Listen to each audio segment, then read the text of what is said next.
Thanks, Megan. Good afternoon, everyone. My name is Christy Herrera, and it is my pleasure to welcome you to this panel called Donor Privacy on the Move. Now, we've titled it that way for a pretty good reason. We are facing so much uncertainty these days, from the pandemic to societal unrest to the upcoming elections, that sometimes it's hard to recognize good news. And there is a lot of good news on the donor privacy front. This year, a record 7 states introduced donor privacy protections. More states advanced donor privacy this year than in the past 2 years combined. And there's even better news. This year, 4 states, Louisiana, Oklahoma, Utah, and West Virginia, enacted donor privacy protections. Those 4 states join Arizona and Mississippi for a record 6 states with donor privacy protections in place. So you might be asking yourself, well, why is this important? Well, if we fail to protect donor privacy, in its place, we will definitely see growing calls for donor disclosure. We know how donor disclosure produces a chilling effect on private charitable giving, and sadly, we're seeing the worst effects of it today, as donors who fund controversial causes are subjected to harassment, intimidation, and threats of violence. But now, thanks to the folks on this screen, there is a growing coalition on the right and the left of people who recognize that donor privacy is critical to the protection of philanthropic freedom. In other words, the right of all Americans to choose how and where and when to spend their charitable assets. So let's meet our guest today. David Keating is president of the Institute for Free Speech, the only organization dedicated solely to protecting political free speech rights through litigation, education, and advocacy. David has been at the intellectual heart of the political free speech movement, saying in a recent interview that democracy's greatest challenge is, quote, stopping government from discouraging dissent. David's work on political speech, I think, is more important than ever for those of us in the charitable sector. Across the country, we are seeing brazen attempts to redefine what we traditionally think of as political activity, things like campaigning and promoting candidates, into things that we in the 501c3 world do every day. Things like hosting an issue forum where an elected official is present, or offering our members educational materials on legislation that we care about. There is definite mission creep from political speech to 501c3 speech, and we will look forward to hearing from David more on that during our discussion. Heather Lauer is Policy Director for People United for Privacy, an organization fighting for every American's right to support the causes they believe in without fear of harassment and intimidation. Heather has more than 2 decades of experience in campaign management, communication strategy, digital advocacy, stakeholder relations, and coalition building. And it's a very good thing that Heather is so skilled at what she does. That's because Heather also leads the Donor Privacy Coalition, which organizes and mobilizes dozens of groups in passing donor privacy bills and stopping donor disclosure. The Donor Privacy Coalition, of which the Philanthropy Roundtable is a proud member, led the charge in all of the donor privacy successes you'll hear about today.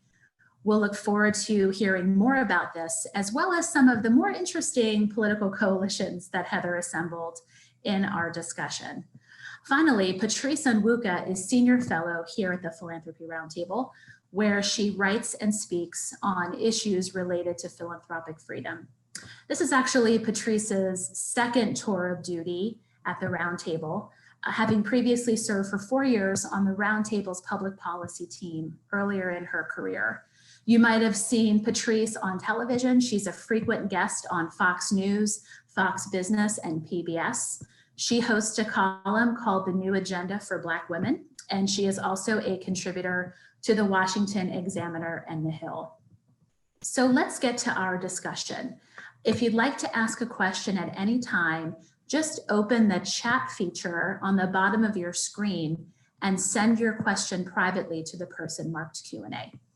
So David, I want to start with you. I mentioned at the outset that there is this backslide, it seems, from regulating political activity into regulating the activity of charities in the name of, quote, dark money and transparency.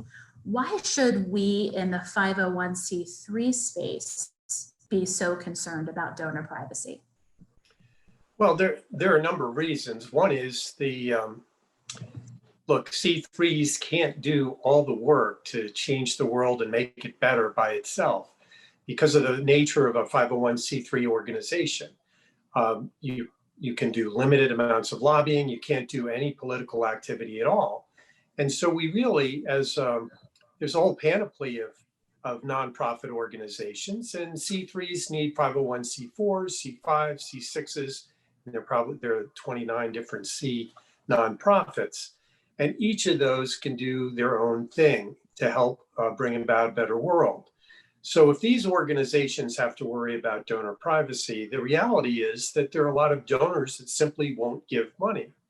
And they won't give money because if they do, and if some of these laws or bills that are being discussed become law, what will happen is their names will wind up on a government database forever that's publicly available on the internet.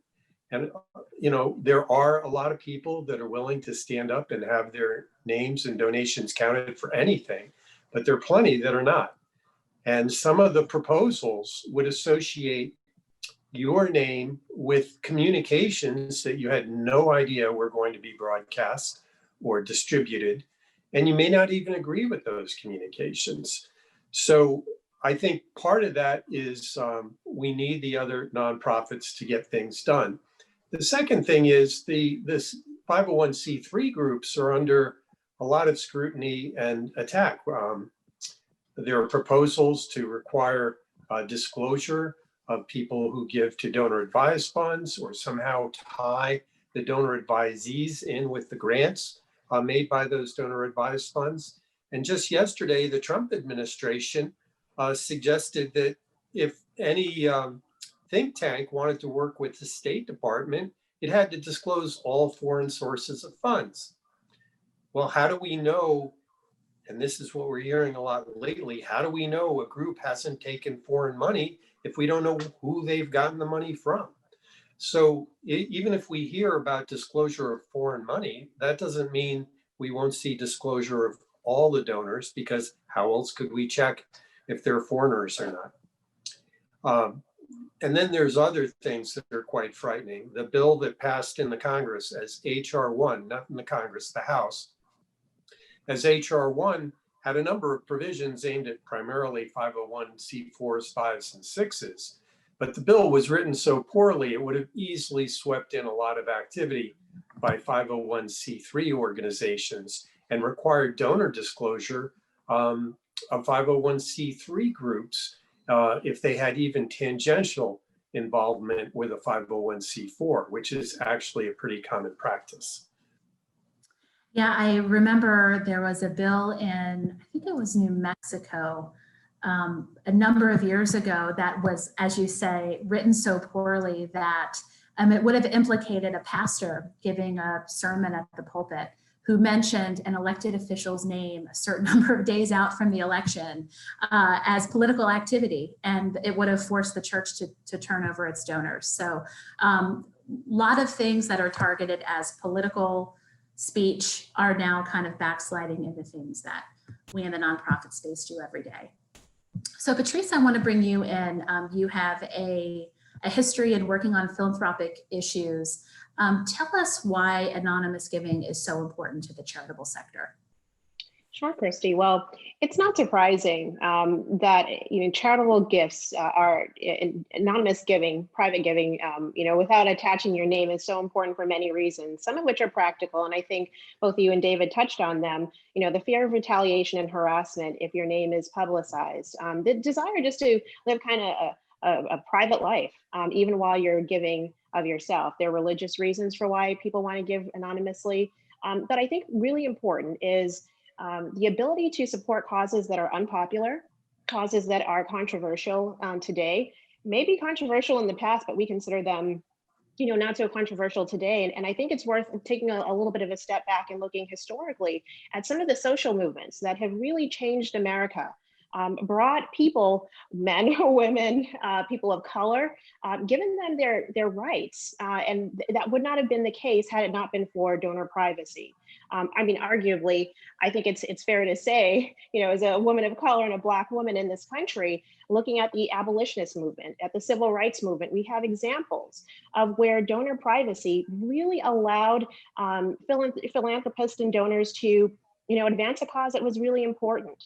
Going back to the abolitionist movement, we saw a really interesting story, and I absolutely encourage folks to go to the Roundtable's website and look this up. But you have the American Anti-Slavery Society, which was founded in about the 1830s by a pair of philanthropist brothers. And they were so successful at changing the national narrative around slavery, moving a social movement by changing perceptions through literature, through speeches, through discussions and debates. And unfortunately, they were so successful that the President of the United States caught wind of what they were doing and tried to solicit the Postmaster General to stop them from what they were doing, specifically by intercepting the mail pieces that they were sending out, by asking the Solicitor General to also release the names of the donors to the society. Imagine what would have happened, the chilling effect on private giving if the names of all of those donors to the society had been released. Fast forward to the 1960s, to the civil rights era, and I think we have probably the most important Supreme Court case protecting the rights of donors, or really enshrining, reminding us why it's important for organizations to be able to keep their donors list private, their supporters list private. And that was really the NAACP versus the state of Alabama, where you saw the state using some legislative tools at its disposal to try to go after the NAACP, because again, it was being very successful in driving the rights of the civil rights movement at the time. And the court was very clear. And I'll read you exactly the court's opinion, a really important case here, where Justice John Marshall Harlan said, exposing the supporters list would expose them to economic reprisal, loss of employment, threat of physical coercion, and other manifestations of public hostility. And I think that case is so important, particularly today as we think about the social unrest in our nation, the drive for, again, groups to continue to see social progress in this country, why it's important that donor privacy, the ability for you to give to whatever causes you support, and do so if you choose not to put your name on that gift, to be able to do that. We see in the gay rights movement another example of where anonymous private giving has allowed this particular group subset of Americans to, advance their social justice causes. And so I think today, as we look at the social unrest, the Black Lives Matters movement, you couldn't have those movements if you didn't have donor privacy that empowered Americans, philanthropists, donors to be able to give to the causes of the abolitionist movement, the civil rights movement that we've seen in the past. Mm-hmm. It's an excellent point, and I'm reminded we are in the 100th anniversary of women's suffrage, another movement that was fueled largely by anonymous giving. So a lot to think about there. Heather, I want to bring you in. I mentioned during the introduction that we are here to kind of celebrate all of the gains that we have made in donor privacy. I want to ask you why are those gains so historic, and what have we overcome just to get to this point? Yeah, thank you, Christy. I'm happy to be here today to discuss this important issue that really is at the heart of what we all do to advance causes and ideas that we believe in. Our coalition has experienced some highlights this year. As you mentioned, the Personal Privacy Protection Act has been signed into law in 6 states so far.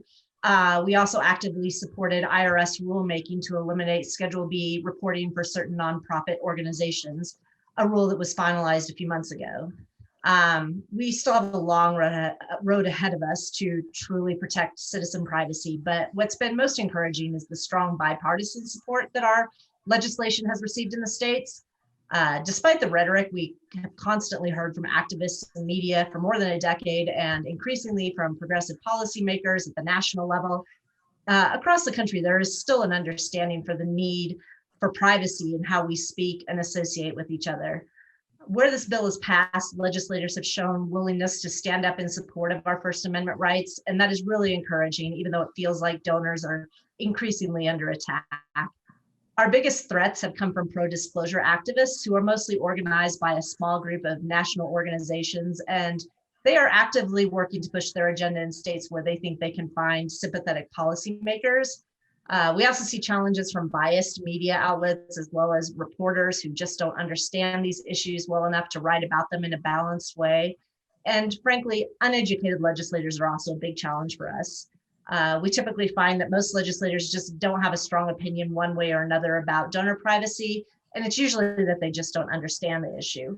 But we have found that when we sit down for one-on-one conversations to explain why citizen privacy is important, it's possible to get their support, but it does require a bit of outreach and education. Yeah, it's interesting. You mentioned the elected officials who may not understand the implications of this. Seems like we're seeing on the left and the right calls to increase donor disclosure. And it could be that, a common cause type person wants to, get the dark money out of politics, but a conservative Republican who is being challenged in a primary election in their district, who received a piece of attack mail during the campaign is upset. He or she wants to know who is behind this, who are the donors behind this. So definitely changing perceptions of who you might think would be for donor privacy, and also on the other side for donor disclosure. And on that, I wanted to follow up on this idea of strange bedfellows coalitions. You have done this across the country, and it's been so. There's the dark money folks right now. I'll change that in just a bit.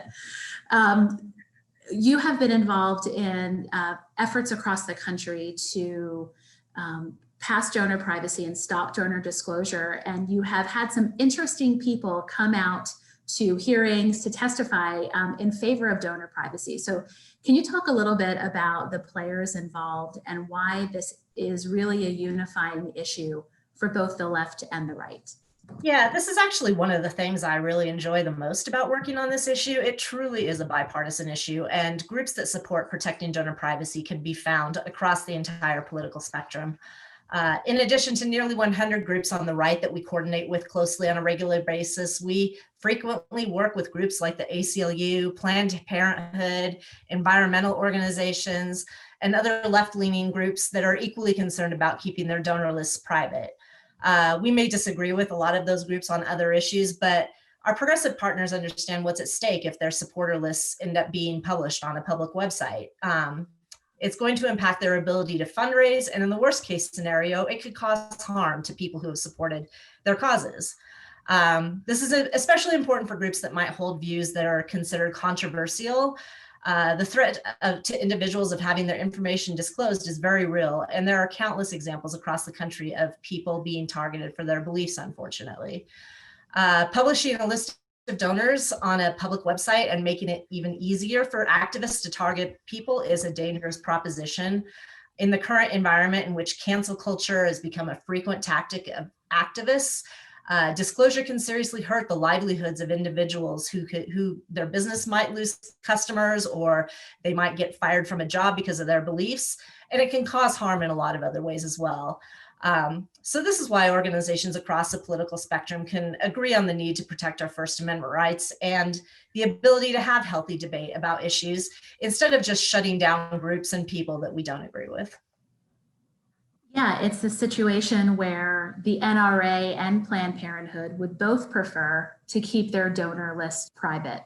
And it was fascinating to see your advocacy work kind of play out in the states, where there would be a hearing on a bill to implement donor privacy protections, and you would see LGBT groups, the Chamber of Commerce, Right to Life, gun owners, ACLU, all coming out in favor of protecting the anonymity of donors. So whenever you have a good coalition like that, it's not surprising to see that so many states have signed on, and even more impressive that states are signing on in this era of cancel culture. So David, I want to bring it back to you. Now that we've gotten all the good news out of the way, there are some threats on the horizon. We have a case currently pending before the Supreme Court. I want to see if you can talk about that case in particular. And speaking of the Supreme Court, do you have any insights about how a potential Justice Amy Coney Barrett might rule on free speech? Well, first of all, I was reading something this morning that Ilya Shapiro did from the Cato Institute. And I think it was when Byron White was confirmed. His presentation lasted for 15 minutes. The hearing was held within 10 days of the nomination, and he was confirmed by the Senate the same day that the Judiciary Committee cleared the nomination. And the hearing itself lasted all of 90 minutes. So how things have changed.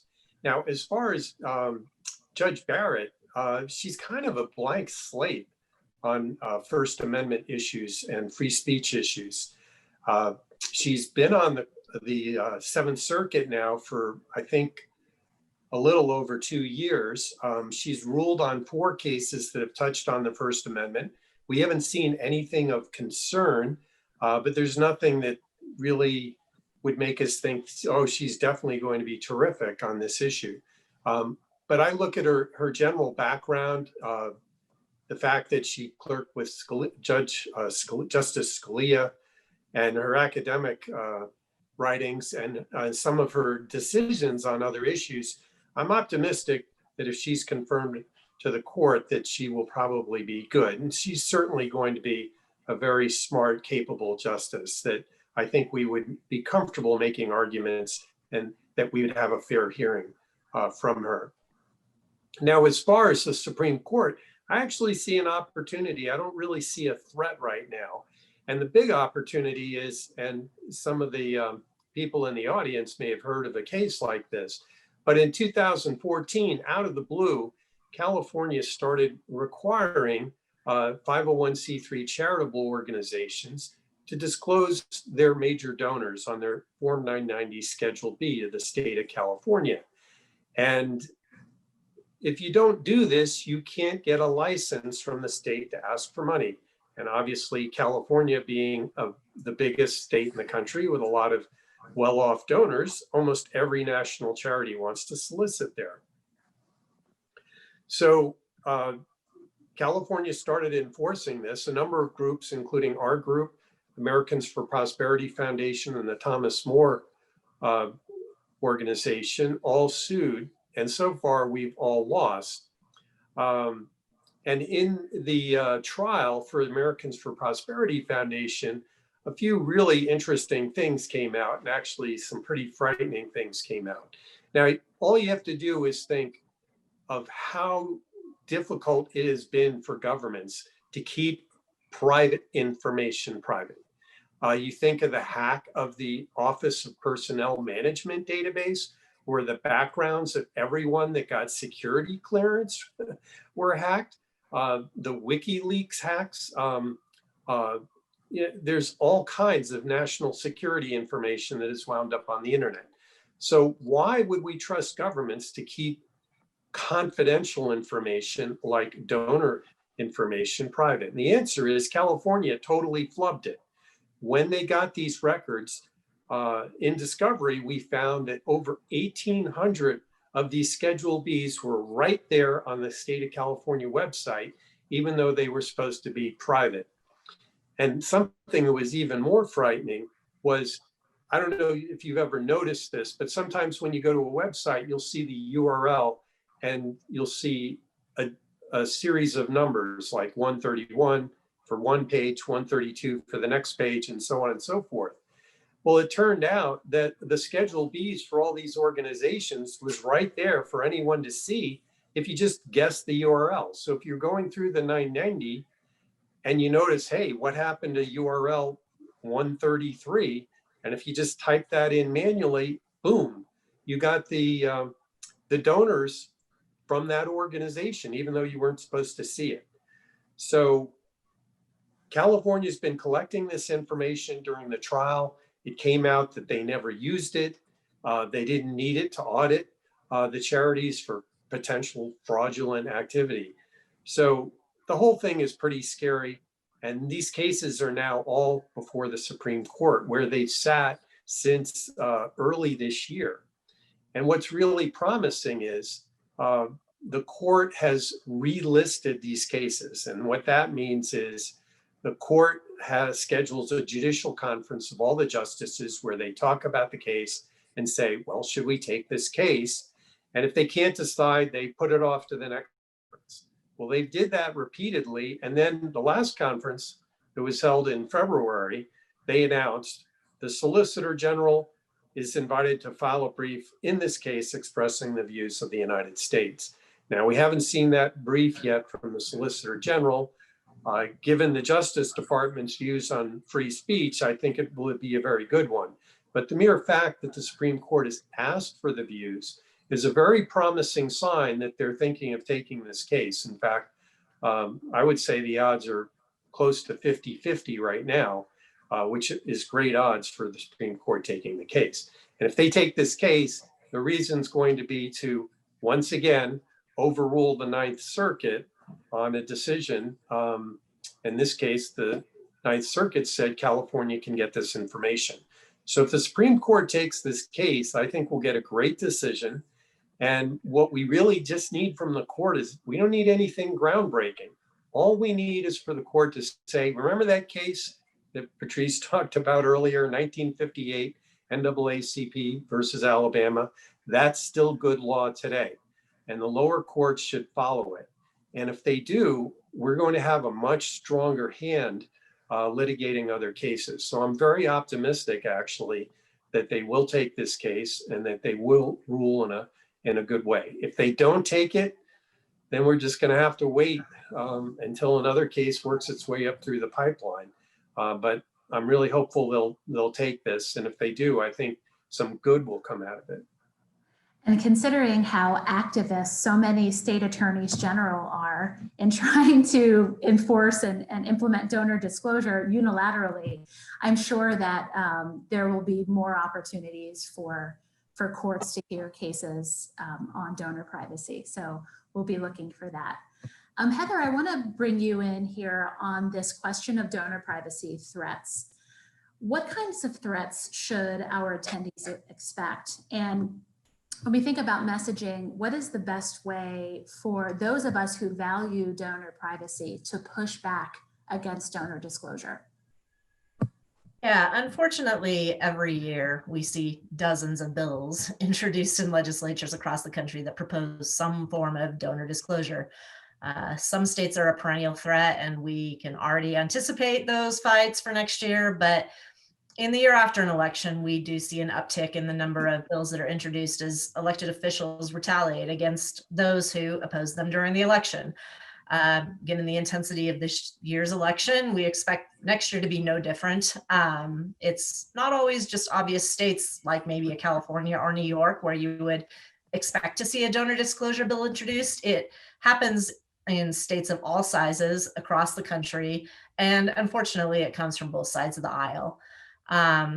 In addition to the state legislative threats, if Democrats make gains at the federal level, we do expect them to take another run at H.R. 1, the bill that was mentioned earlier that they pushed for in 2018, that proposes those wide sweeping campaign and election reforms and includes multiple donor disclosure elements.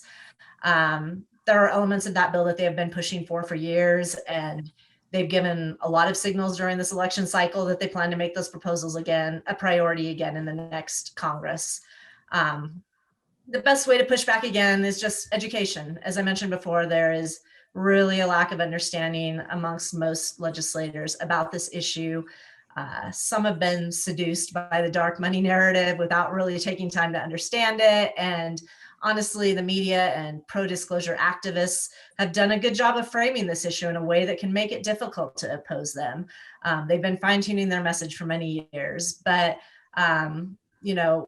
when we do sit down with legislators and explain this to them in the historical context that's been referenced here and in constitutional terms, it is possible to get the point across. And in states where we've really made this a priority and invested significant resources in fighting these proposals and doing that education, we've made progress and we've seen the good signs from it. But it does require some legwork, but it can be done. Thank you. Just a reminder that if you would like to ask a question, go to the chat function at the bottom of your screen and privately chat your question to the person called Q&A. So Patrice, I want to bring you back in just for a second. You have done a lot of work on this idea of cancel culture. Is donor disclosure part of a larger movement for philanthropy to be more woke? And if so, what can we do about it? Sure. So cancel culture is absolutely this tool that's being used to kind of coerce certain behaviors, to get people to respond in a certain way, or to, as punishment for what's considered not politically correct, or what's not socially acceptable anymore. And absolutely, I do think that donor disclosure is a part of the cancel culture, and it would be used, maybe fuel for those who feel like they're going to fix injustices by forcing donors, philanthropists, foundations to give to certain causes, regardless of the mission of the organization. What's interesting about cancel culture, we saw a lot of this start in the academic realm, where you saw a lot of students, social justice warriors, recognizing that they could make enough noise to unseat professors, to change the administrative staff, to change how universities view things like free speech. Those young people have graduated. They are now in the professional world. They are in the philanthropic world, entering into foundations as staff, and they're bringing a perspective to the table that says, you know what, if we want certain causes to be funded or causes to be defunded, this is the way to do it, by canceling a donor, canceling a founder, saying, you know what you stand for, your beliefs, your values, your political leanings or ideologies are not acceptable anymore. And then using, social media to pressure changes that they like to see. And so it's not surprising that when you see donor disclosure bills and laws being introduced, that it starts to trickle into some of on social media to get some play there. And get a kind of a groundswell of what seems like support in the social media world, which is very skewed, not to begin with, and tends to lean to one side, but then starts to infiltrate into journalism.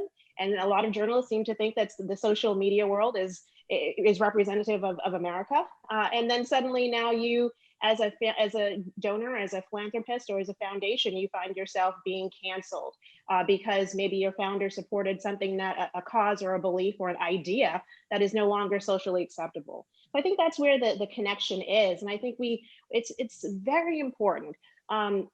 Heather mentioned education, and I would say education of both program staff, foundation staff, education amongst recipients of grants, to understand why, it's important that donors be able to remain anonymous for some of the reasons we discussed earlier, and that donor privacy is not going to make philanthropy more responsive, more effective, or be able to fix all of the social ills that people seem to ascribe to the wealthy or whatever the case may be. So I think educating is very important about the benefits of philanthropy, the importance of of philanthropic freedom, and why privacy and giving is such a core aspect of that. Thank you. I have two questions to close out this discussion. We mentioned Amy Coney Barrett, and in the previous session on philanthropic freedom, there was some discussion about what happened at the Senate Judiciary hearing yesterday.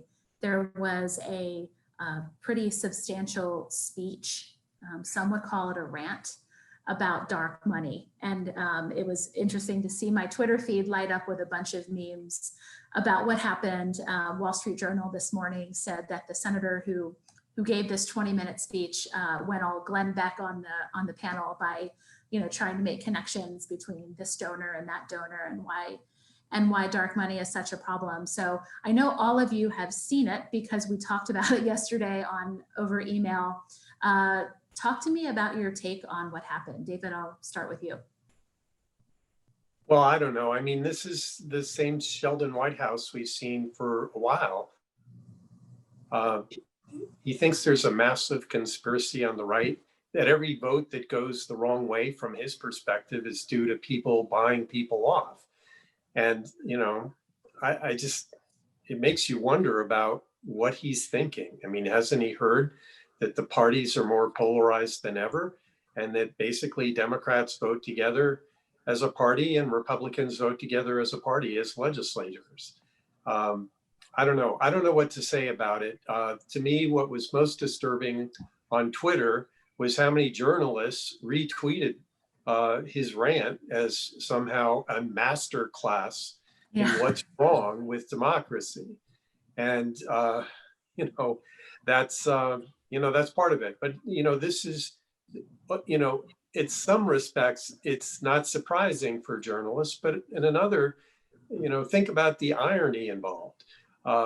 One, in terms of not surprising, is journalists love to get secrets. If they could get every public official's email, just all the emails and be able to rummage through it as much as they want, of course they want to see that. They'd love to report on these things, probably take some of them out of context. But let's say the Congress were to say, on campaign-related news stories, we can't have anonymous sources. Well, they'd be all in an uproar because they know, for the same reason why we think donor privacy is so important, there are people who will not speak.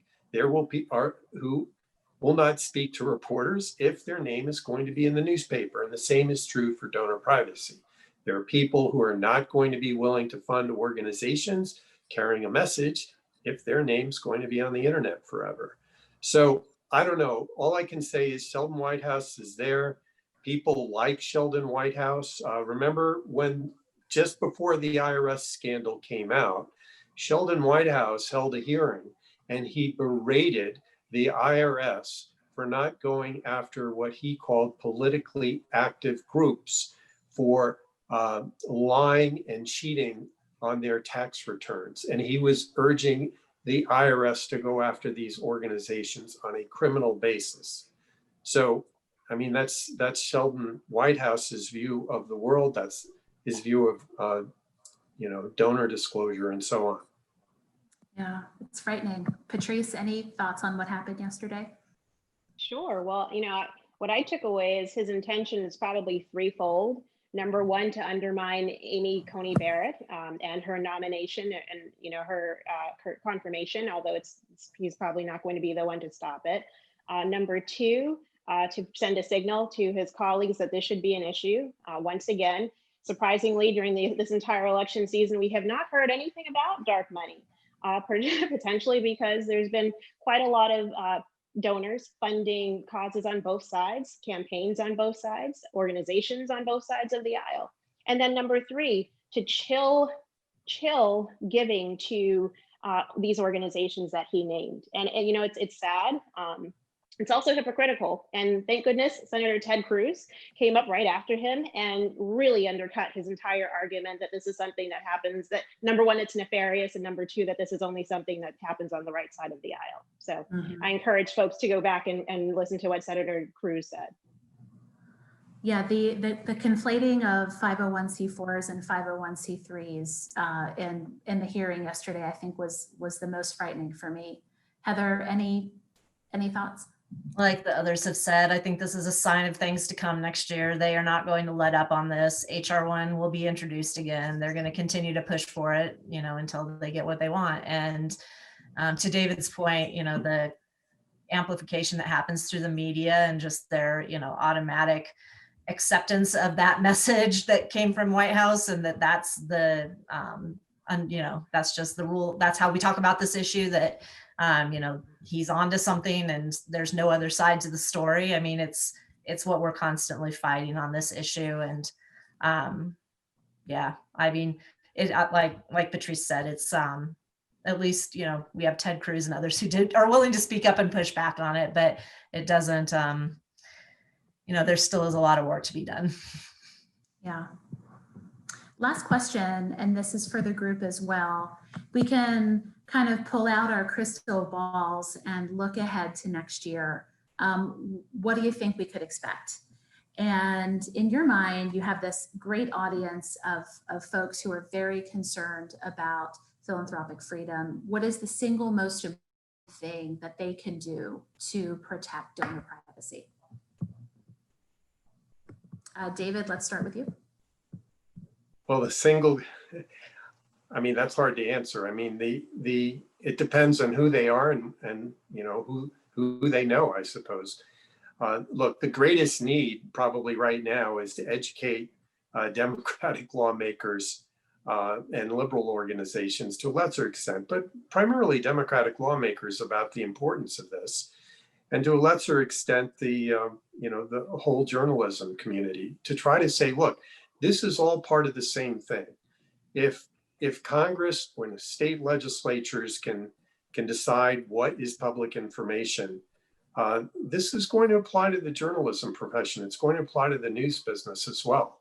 And I really, I think that is certainly something at risk. The people in the academic community that are keenest on the so-called campaign finance reform, they've been aware for years of the media exemption being the big loophole, the big problem in campaign finance laws. So it's, I think, only a matter of time, if this gets as radical as we fear, that this would next be aimed at the news business as well. So ultimately it's going to be education. Yeah, and education on both sides of the aisle, you could say. Heather mentioned some of the threats for donor disclosure popping up in very red places like Missouri and South Carolina, and places that you wouldn't necessarily expect it to crop up. So there's a lot of education to be done for sure. Heather, any thoughts on the crystal ball and the single biggest thing that we can do to help the cause? The threat is real. We're going to be fighting, as I mentioned before, a lot of disclosure proposals across the country.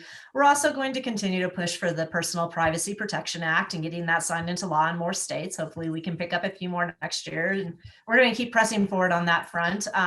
As we work on that legislation, we find that, in addition to the, one-on-one education that we're doing with policymakers, they need to hear from nonprofit groups. They need to hear from donors. They need to hear from people who will be impacted by these laws and whose lives, could be impacted by it. So, to the extent that anyone who's listening, has those relationships and is willing to have a conversation with any sort of elected officials that they know who might be in a position of making decisions about these sorts of policy proposals, they need to be hearing from a lot of different people on this issue. And we can't let the narrative, the dark money narrative that comes out through the media and through, the policymakers that have been behind some of these bad proposals, we can't let them be the only voice that's heard.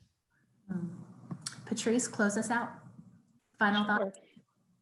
Absolutely. I think I second everything David and Heather have said when it comes particularly to education. And it's not just the educating on the threats, but I think also telling the positive story of philanthropy and why private donors and donors giving anonymously have generated such goodwill and tackled some serious issues in our society from a historical perspective as well as a present day perspective. And I think it's surprising when you tell people, about some of the causes that probably wouldn't have been advanced had it not been for donors giving without putting their name on it, without sending out a press release. I think it certainly pushes back on some of the narrative and the negative criticisms today about philanthropy, that it's, I guess I've heard me philanthropy or something like that, where it's about the ego of the donor, because, there's a big hoopla around it. But, when we look at so much of the giving that's done today, including from some of the people who are listening to us and your colleagues and different foundations across the country, It absolutely is not about the individual, it's about the recipient. And when the recipient understands that, that the anonymous giving needs to be protected, donors list their supporters list needs to be protected, then I think they make the best advocates to speak on behalf of the sector, and doing so through op-eds, through opinion pieces. There's nothing wrong in continuing to pound the pavement about why this sector creates such good work and does such good work, and it needs to be protected from the threat. So I think I'll end it there. Well, thanks so much. It was a great place to end it. I want to invite all of you to submit your questions. You can open the chat feature at the bottom of the screen and type your question. We do accept anonymous questions since we do value donors' anonymity, so feel free to ask your toughest questions. And I do have a couple to kind of get us kicked off here. The first question is, do you think the pendulum has swung too far to this idea of extremes, the fact that we can harass and intimidate people into changing their giving if only we know who they are? Have we gone past the point of no return, or do you think it will swing back some? Whoever wants to take it, I'm curious to hear your thoughts on this one. I think all the unrest that's happened this year has made this issue a lot more personal for people than it has been in the past. I think, in previous years when we've done message testing on donor privacy related issues, the average person doesn't necessarily think of themselves as a donor. And so it's hard for them to kind of relate to some of the issues that we want to discuss with them. But I think things have just changed this year, and people have a different perspective about it now. I think cancel culture is just much more real to people. They can see it firsthand. They see the tension on social media and what can happen when somebody gets called out for supporting something that others might not agree with. And, at some point, I think there will be a backlash to that. I think people aren't going to be willing to put up with that forever. They don't want to be silenced and feel like they can't speak out about the issues that they care about. And so, I think just everything that's happened this year probably will cause people to think about this issue in a way that maybe they haven't been forced to think about it in the past. I think the pendulum may be swinging in our direction here a little bit. First of all, there was a remarkable letter out this month in Harper's Magazine all about this cancel culture, and it was signed, predominantly by liberal intellectuals. But another thing that I found really interesting, this was from last year in a donor privacy case brought by several different organizations, but primarily Americans for Prosperity in New Jersey and ACLU of New Jersey. And the case was assigned to a Barack Obama judge. And he struck the law down, which is, good that he did. But what I found really interesting was the fact that he took part of his opinion to talk about. I'm just going to read about a couple of things that he said in the opinion. Now, keep in mind, he did not need to do this to render a judgment in the case. He cited the cancel or call out culture that has resulted in people losing employment. He also noted that, quote, the internet removes any geographic barriers to cyber harassment of others. So, the fact that a judge appointed by Barack Obama took a detour in a district court decision on a case brought by one of the most notorious right-wing organizations, Americans for Prosperity, shows that I think this message is starting to seep through. And I take that as a good sign, that people understand the pendulum has swung too far. The government should not use this information to try to pour gasoline on the fire, to give ammunition to people that want to use this information to get people fired. Patrice, any thoughts? Yeah, I think during this election cycle, we saw a situation where one of the Democratic candidates, his brother, suggested releasing the names of certain donors and then doxing them, or sending, or sending a charge out so that followers and supporters would go and harass Trump supporters and others. So, and the backlash against that, and even in the media, was sharp.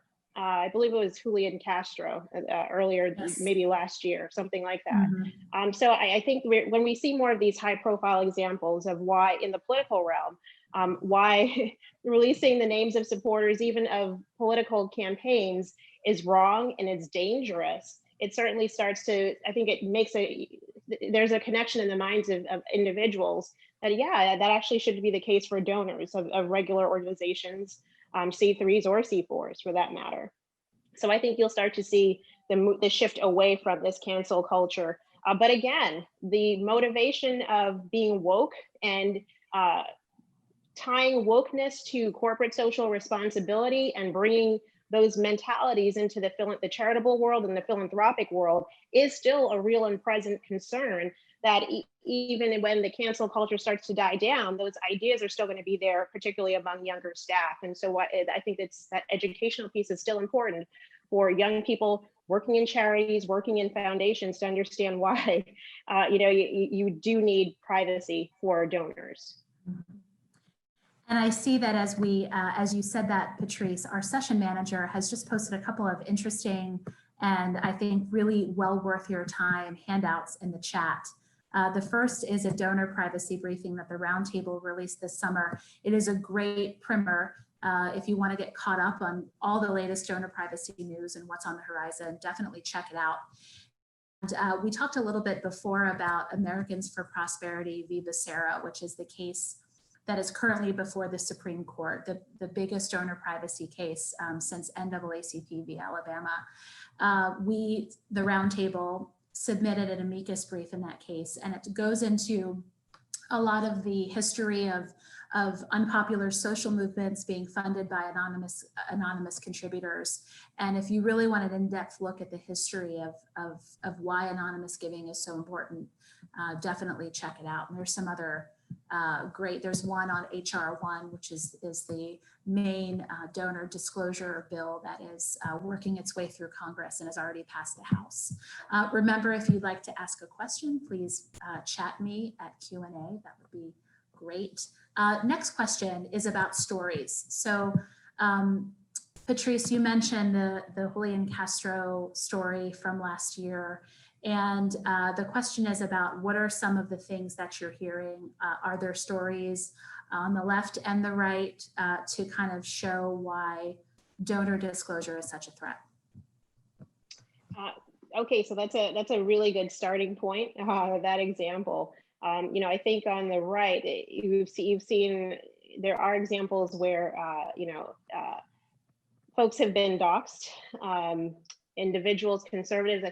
I mean, the funny thing is I go back to, and I think David mentioned this earlier, the IRS under the Obama administration, and how the IRS kind of, went after conservative donors and conservative organizations for added scrutiny. And some of their private information ended up getting out. So I think we'll see more of these stories. I'd have to do some more look up a couple more examples for folks to share with folks. And I think we can maybe share those through the Roundtable, maybe on our blogs as we see them popping up. But this won't go away. I think what we tend to see is that the business side, where a lot of organizations or companies are canceled, whether because they've put out their founders, the executives support certain causes, support President Trump, for example, and the backlash is both on the right and the left. We see that. The cancel culture comes out there. Have I seen it in the philanthropic sector as much? Not yet, but that doesn't mean that it's not going to come. David or Heather? Yeah, we've collected quite a few stories, unfortunately, of people that this has happened to. There's the story that a lot of you have probably heard about, the waitress in California who donated to Prop 8 and had her name disclosed, and her restaurant was targeted and picketed. She eventually left her job. We have other stories about the Freedom Foundation, for example, in Washington State, which has done some work educating people about their rights as it relates to unions, and their donors and board members and supporters have been targeted because of the work that they've done on that issue. There are definitely very real examples of this across the country, and it's not just the obvious targets like a Soros or a Koch, who are typically the ones that are part of the media stories. It's everyday Americans who, can't afford to be fired from a job because of this, but, that shouldn't prevent them from exercising their First Amendment rights and being able to support the causes that they believe in. And like Patrice said, unfortunately, I think we're headed down a path where this is only going to get worse. And it definitely will get worse if we're publishing the names of donors on websites and making it easy for activists to find those lists and go after people. Yeah.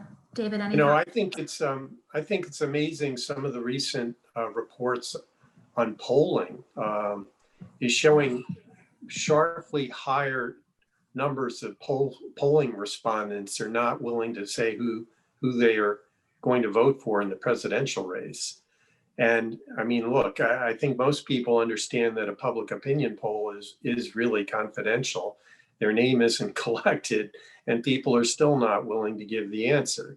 And some of the other polling showing shocking, to me anyway, shockingly high numbers of respondents saying they would support, the firing of a CEO if that CEO gave to Biden or to Trump, depending on someone's views of Biden or Trump.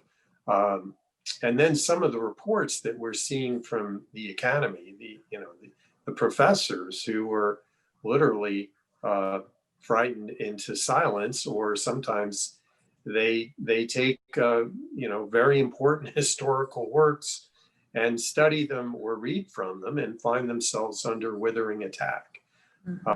So I think we also have to keep in mind, one wonders how often the media is willing to cover these sorts of stories, even if they're out there. My guess is there are probably more of them than we're hearing.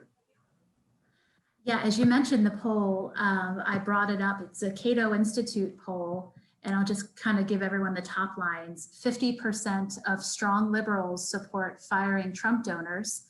36% of strong conservatives support firing Biden donors, and 32% are worried.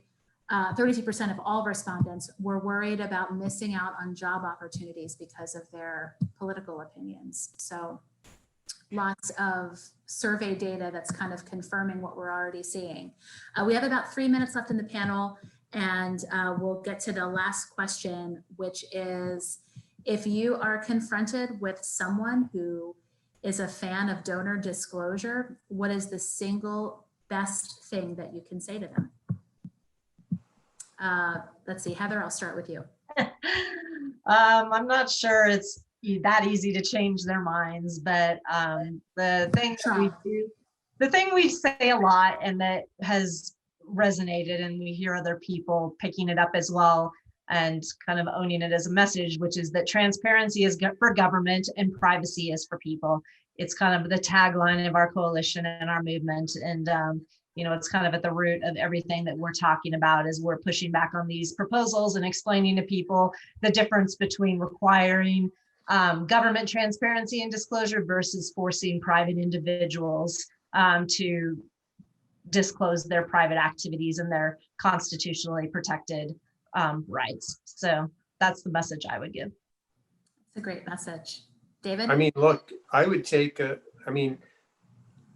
I think the NAACP case is still worth mentioning, but a much more recent example, given the rapid change in views about gay rights in the United States, is just point out it wasn't that long ago that people were not willing to self-identify as gay. And that's changed tremendously, but there's still a lot of states where that's still not terribly comfortable. And it wasn't that long ago that it was difficult for people to announce these things, even inside their own families. Now, obviously that's changed a lot, but there were very important groups that pushed for changes on this.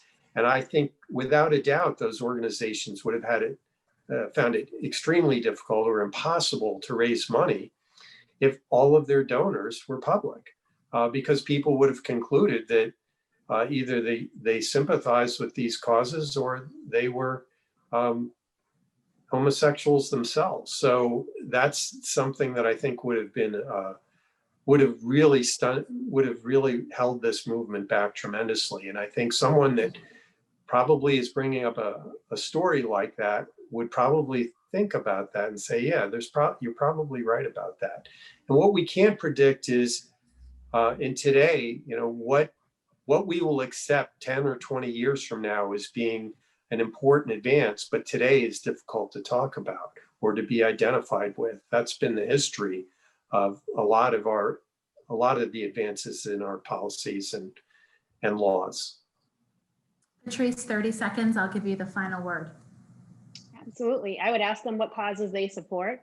And do they think that they're people who've given to that cause anonymously, and or better yet, what have they been the beneficiary of and they didn't know, whether it's a scholarship to their university from someone who gave with no name on it, and making it as personal as possible. And then I do think, pivoting back to that example, if you support Black Lives Matters today and you would have supported the civil rights movement in the 60s, then you understand why it's important for us to have donor privacy. That's a great place to end, and hopefully a very inspiring end for all of you that are with us. We are out of time. I want to thank David and Patrice and Heather for their excellent comments and just such a great discussion. I enjoyed it very much. And thanks to all of you in the audience for your great questions.